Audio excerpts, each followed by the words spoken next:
We're Karen and Bo Christensen, a Danish-American couple who met in Germany in 2016. Bo is an airline pilot, and Karen is a freelance advertising creative director. In late 2022, we bought Château de La Tuilerie in Margrethe, France, and are working to make it a bed and breakfast and wedding destination fit for a queen. Welcome to Queen's Escape.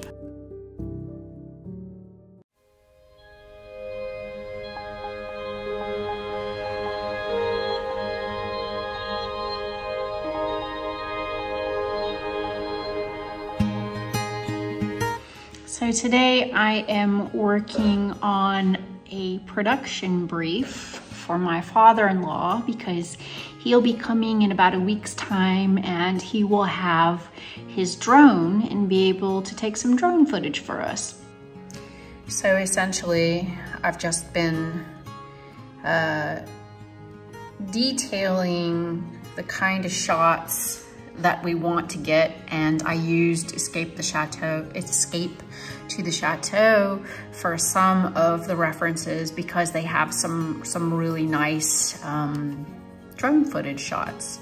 And so one of the shots that I really wanted to get, for example, you know, they have a lovely romantic scene setting wide shot where you've got the chateau, you've got the sunset, you've got room here to have a title on the page if you want. And the way our chateau is positioned is kind of more like this. You know, we've got north, south, east, west. So our sun sets on this side behind our little town of Cluj. So this is one of the shots that I've detailed for him that we want to get, you know, and then just a series of other shots, you know, circling the rooftop, you know, circling the building from a distance away with the horizon visible in the background, ascending, you know, maybe coming up, you know, over the chateau to show an area where maybe we're working in the background on whichever side of the chateau we happen to be. Some close-up shots of the chateau, you know, so that we can show a little bit of detail. It's not looking super fabulous right now, but, you know, still, it would be nice to have a shot that's sort of showing that. And then as well, some shots, probably handheld from the ground, but sort of panning upward to show the chateau or looking at an angle. And then of course, you know, some shots from above the chateau where we can kind of look down and see probably the facade.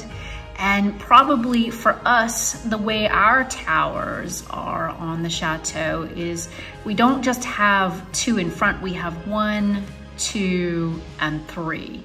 Because we have a little servant staircase chateau. So I would also like to kind of shoot from this angle so that we have tower, tower, tower, you know, kind of up to show from that angle.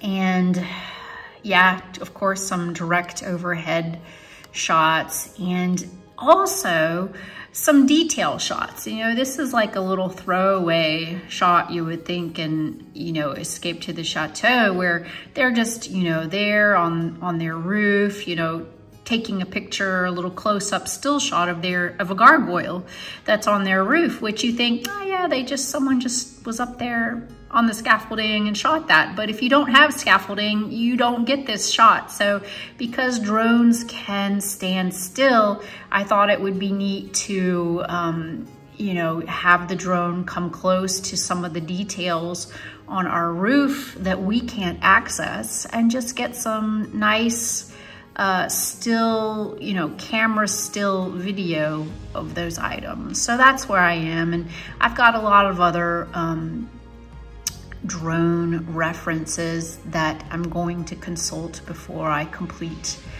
this production brief for my father-in-law. But, you know, this has been on my to-do list for quite a while now. So I'm glad to get it done and get it off to him maybe about a week before he comes, so he can review it and see what he wants to do, and then also come up with his own ideas.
right behind me you see Karen's swim lanes, and we use those to keep track of where we are in the process of things.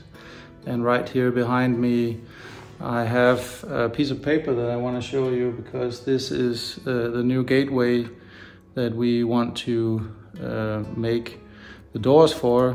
And so I just made a drawing to quickly get the measurements and so on, but we actually started doing this today, so I'll be showing you what that means.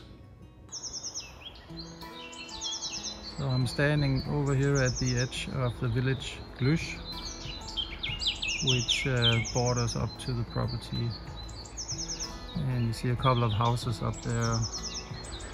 And this is the old driveway that came down and was used up until 1935.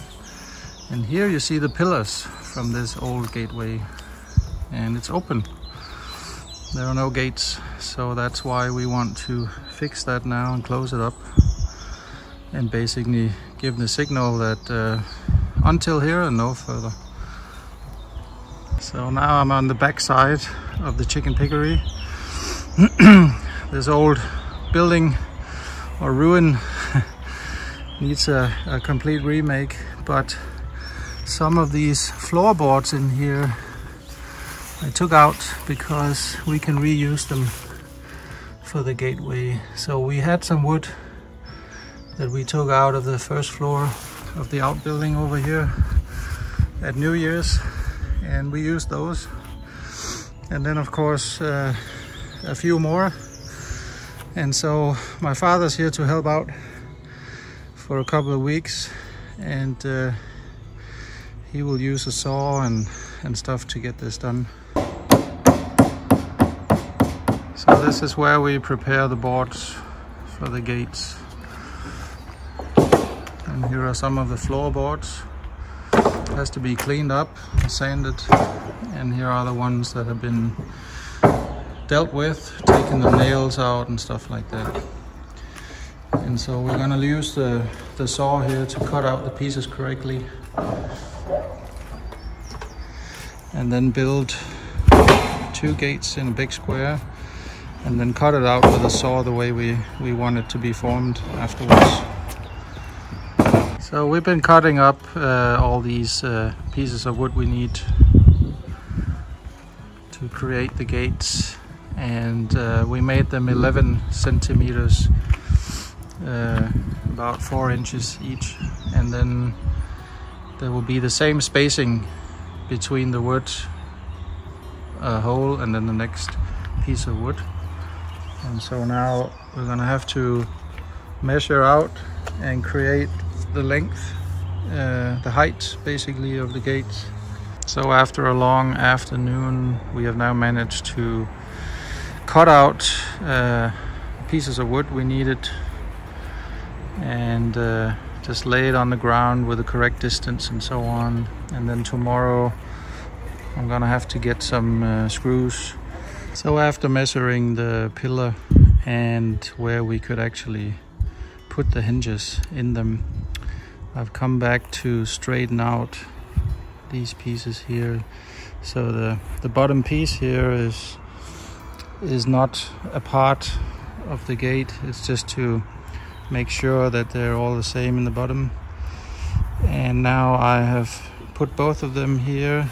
We're going to cut out the top to make a nice form later, but the distance between the 2 bars going across is measured out, and I put some weight on them because then I need to drill holes so we can get screws through and secure them safely.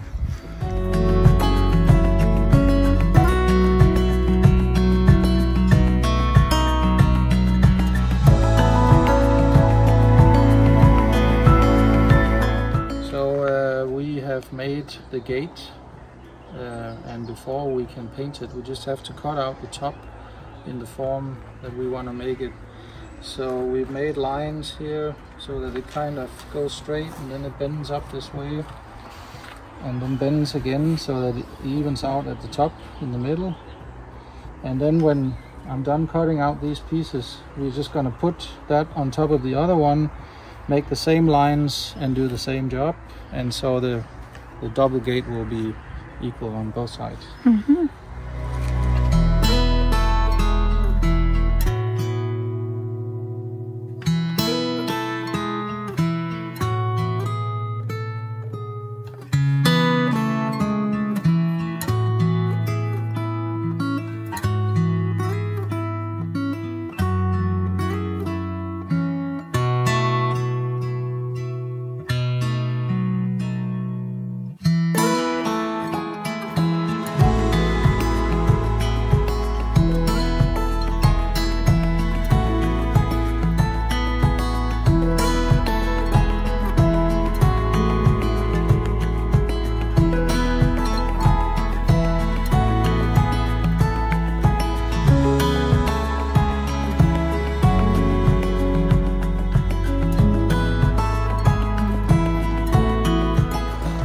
Looks good. Yeah, I didn't know you could do that, honey. Good job. To know everything, you just do it. So, special drill to drill in the limestone, or any stone, I guess. And then this hinge with the expansion bolt. So we drill the hole, put the bolt in, and when you screw it in, it expands. And then of course you hang the finger on it.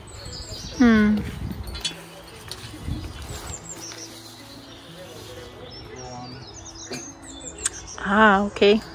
And then we need to put something between here, because there's a few holes like here and here. So we're going to cut out some wood and drill through. Oh. And then we got some longer screws that will go through all this, because these one will go through the two of them, but not this also. Yeah, so some of them are on the edges. Yeah, but this is a little bit thick. Like this one. Yeah. We will adjust it. Oh, I see. It works. Uh-huh. And then for the holes that are here in between somewhere, we put wood.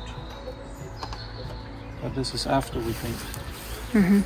So in continuation of making the gate for the old driveway, we have moved the gates that we made yesterday over to the orangery, and we're painting them white, and we're gonna give them 2 layers. And here's my colleague David.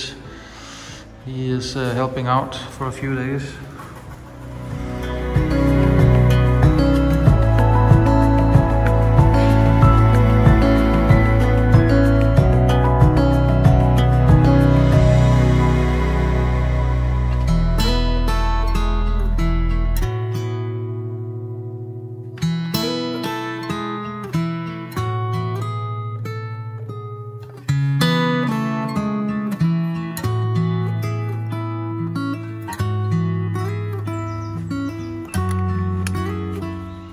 Installing the hinges for the gates.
So I'm gonna finalize the gate at the tobacco leaf barn, and I've collected the things I need here to go over and do that.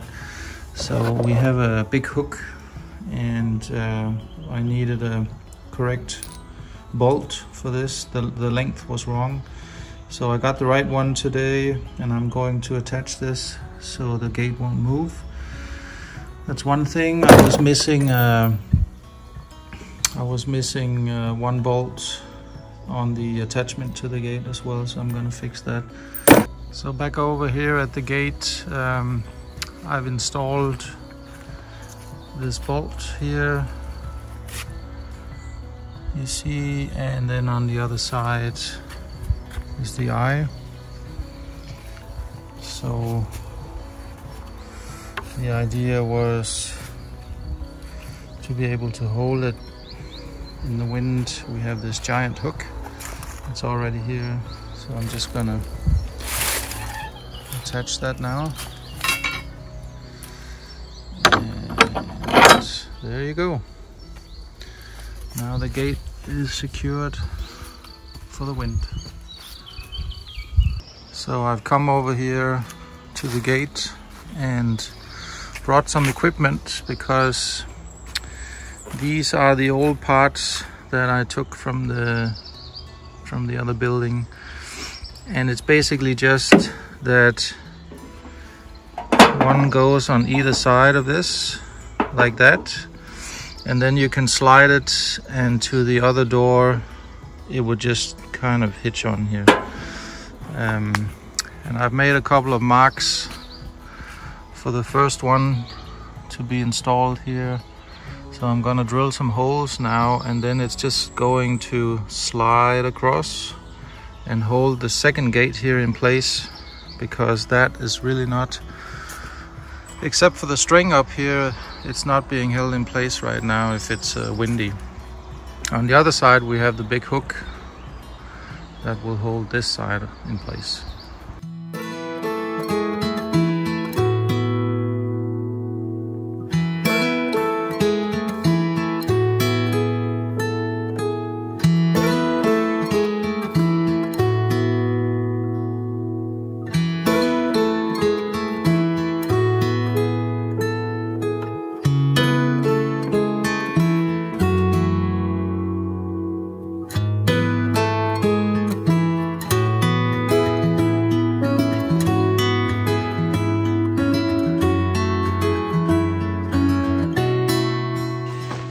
I just got a package, and I thought that it was my sheets for the upstairs room, but it is 1,000 times better than that.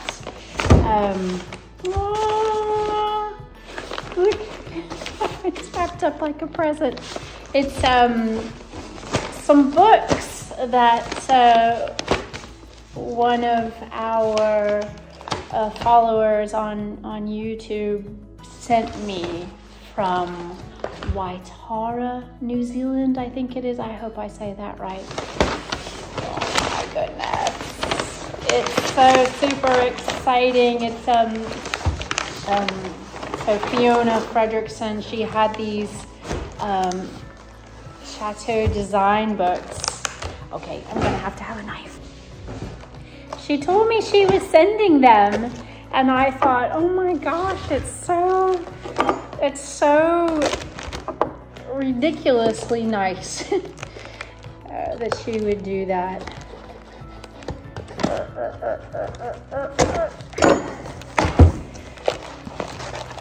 Oh my goodness.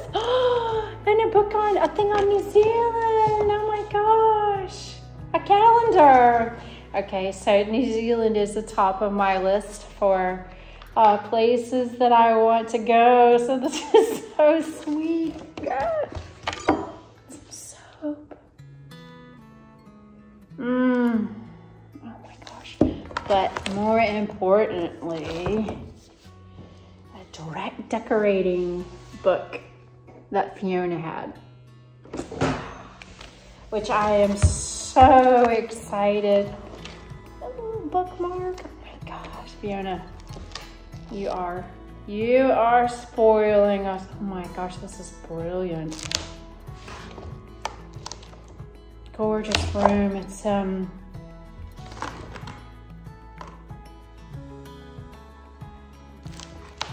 really beautiful. It's perfect for chateaus. Oh my gosh. Has everything in it. Little fan. Little fan. Fiona. To Queen's Escape. I hope you enjoy the book. Best wishes, Fiona.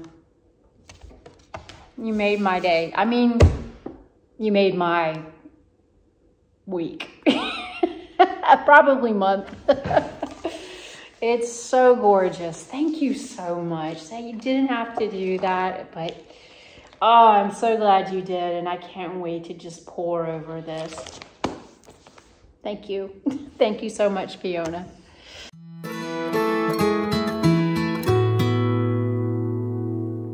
So I just got home from the grocery store, and the string from our bell is hanging on the door. So I guess somebody rang the bell so loud, so hard, that the string came off. What a bummer. I did have a box stuffed into the mailbox, so it was probably them. So Beau has reinstalled the doorbell. Hopefully tighter this time.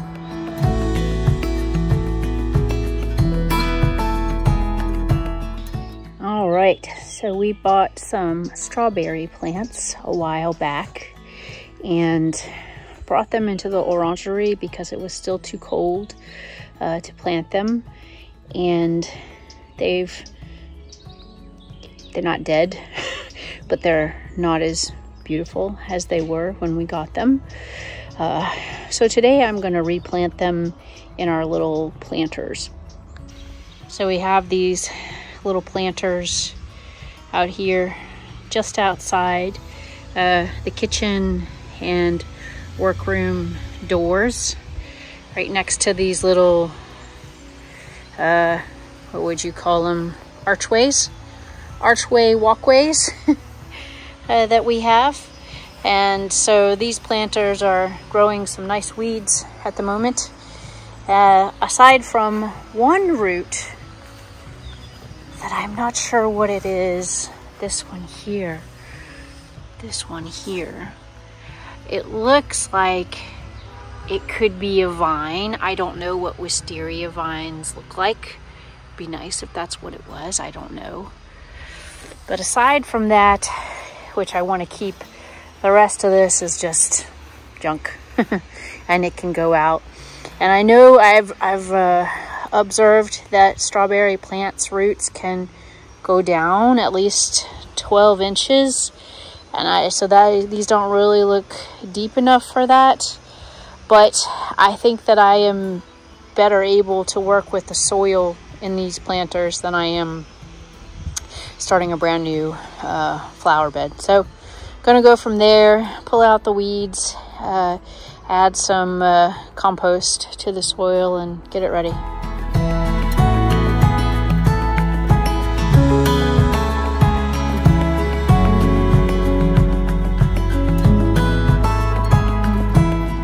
So I have dug out all of the planters, all of the weeds, and just put the strawberry plants here for placement. I would like them to have been a little bit further apart, I think, in the planters, but honestly I just don't have enough planters, and we have different kinds of strawberries, so I try to organize them together.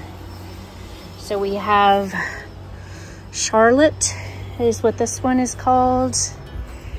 And then this one is called Mara de Bois, and Mara de Bois. And we have so many of those because our friend at the hardware store, Guillaume, this is his favorite. So he said to get a bunch of those.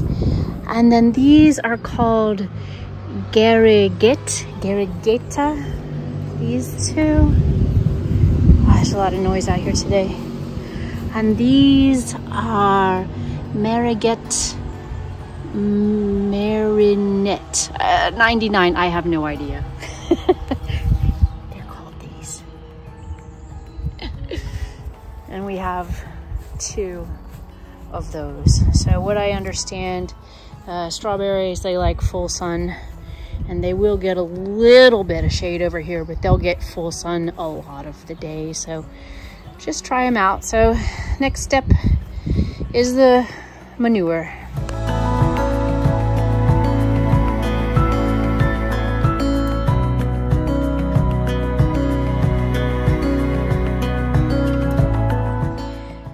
I got all of the strawberry plants in, and hopefully we can save them. It's a little bit of a CPR job since we let them suffer a little bit, unfortunately, in the orangery. But I think there's hope for them. I do. And the last thing I'm going to do is just give them a little bit of the coffee grounds that I've been saving from the kitchen, from the breakfasts, because my understanding is that strawberries, they like acidic soil, and so I have a bunch of coffee beans here, coffee grounds. So I'll be spreading those, and then whatever's left, I'm going to give down here to our hydrangeas, which also really like coffee grounds. Sometimes at the door, I have a visitor.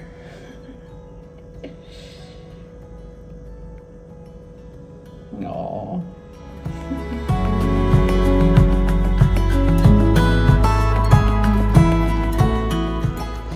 So this is sort of my life now, which is going out daily to hang clothes on the clothesline.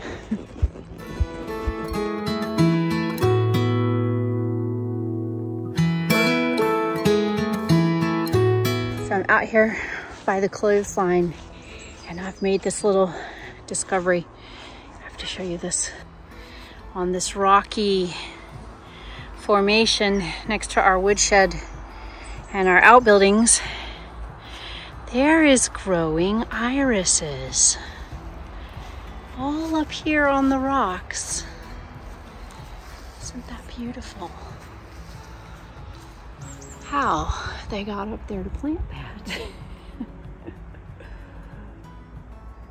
So pretty.